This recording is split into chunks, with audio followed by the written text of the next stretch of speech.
En el video anterior, muchachos, estuvimos revisando cuáles son los diferentes conjuntos numéricos, ¿verdad? Vimos ahí, por ejemplo, el conjunto de los números naturales, el conjunto de los números enteros, el conjunto de los números racionales, el conjunto de los números irracionales, el conjunto de los números reales y por acá en otro aspecto vimos el conjunto de los números imaginarios, ¿de acuerdo, muchachos? Entonces, ustedes ya tienen toda la información que necesitan para poder clasificar diferentes números. Entonces aquí en este ejemplo número 1, muchachos, me piden que clasifique los siguientes números en todos los conjuntos a los que pertenezcan, ¿de acuerdo, muchachos? Así que vamos a comenzar.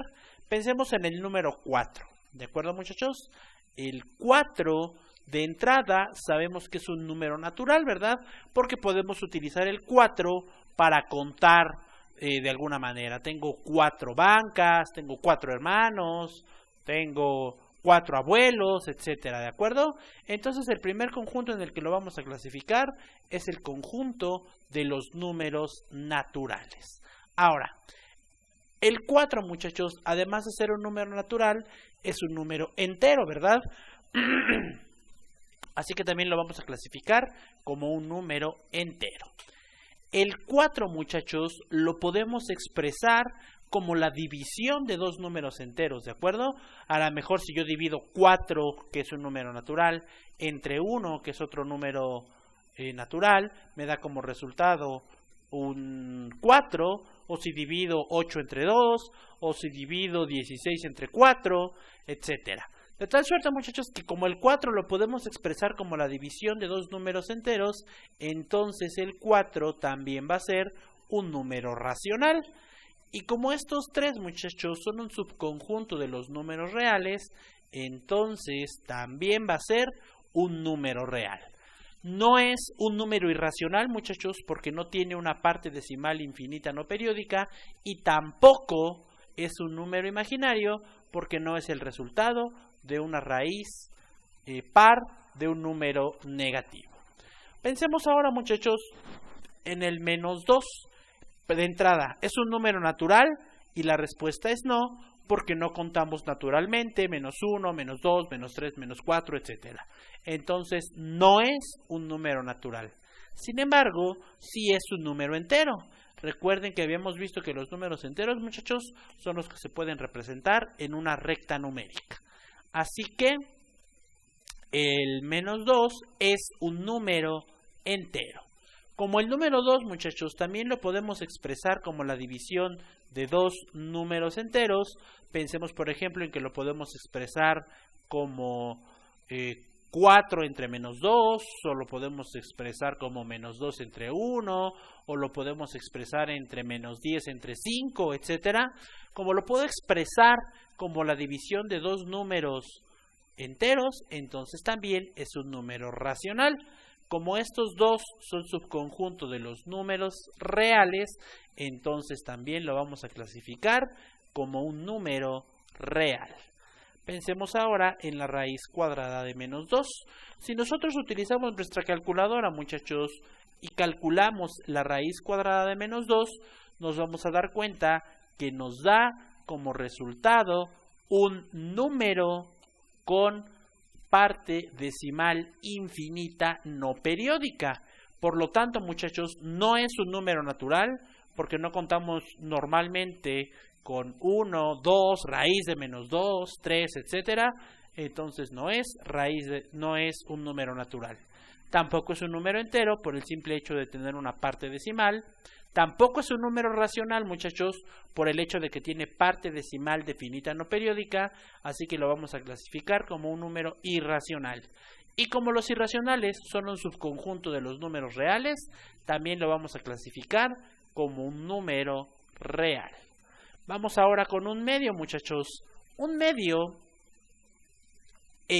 no es un número natural porque no contamos normalmente en fracciones. Solamente contamos en 1, 2, 3, 4, etcétera. Entonces no es un número natural. Tampoco es un número entero, muchachos, porque es una fracción. Sin embargo, como vemos, 1 y 2 son números enteros que están divididos, por lo tanto lo vamos a clasificar como un número racional. Y como los números racionales, muchachos, son un subconjunto de los números reales, también lo vamos a clasificar como un número real. Pensemos en la raíz cúbica de menos 8, muy importante, cúbica, muchachos. Quiere decir que yo debo de buscar si hay algún número que multiplicado por sí 3 veces me dé como resultado menos 8. Y si ustedes utilizan su calculadora, muchachos, se van a dar cuenta que el resultado de esto es menos 2.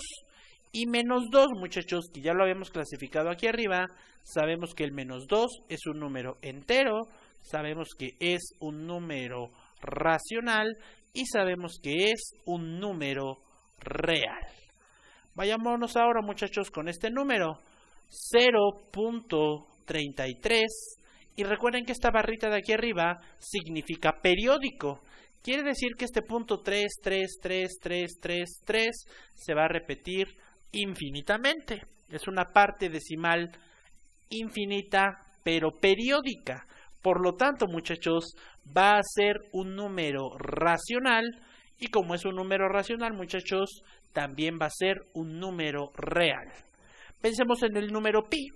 El número pi, muchachos, sabemos que es un caso típico de los números irracionales porque tiene parte infinita decimal no periódica. Entonces lo vamos a clasificar como irracional y como los irracionales son un subconjunto de los números reales, también lo vamos a clasificar como real. La raíz cuadrada de menos 2, muchachos. Esta es una raíz cuadrada, o sea, una raíz par de un número negativo. Por lo tanto, muchachos, va a ser un número imaginario. No es ni real, no es entero, no es racional, no es irracional, solamente es un número imaginario. Pensemos en el 0.5, muchachos. El 0.5 tiene parte decimal finita. Por lo tanto, muchachos, es un número racional y como los racionales son un subconjunto de los números reales, también va a ser un número real. Y finalmente, muchachos, pensemos en el 4/5, que está expresado como la división de dos números enteros. Por lo tanto, el resultado de esto, muchachos, es un número con parte decimal finita. Por lo tanto, va a ser un número racional y como los racionales son un conjunto de los números reales, también va a ser un número real. ¿De acuerdo, muchachos? Entonces, de esta manera nos damos cuenta que yo puedo clasificar diferentes números en varios conjuntos a los que puede pertenecer.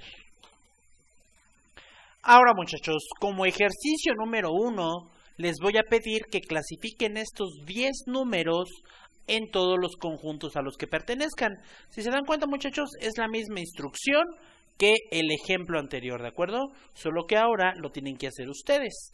Esta tarea me la van a subir en Classroom, en la tarea que dice tarea número 1, clasificación de números. ¿De acuerdo, muchachos? Entonces, lo dejamos hasta aquí. Nos vemos en el siguiente video para ver algunas reglas, muchachos, que debemos de seguir cuando estemos trabajando, cuando estemos realizando operaciones con números enteros.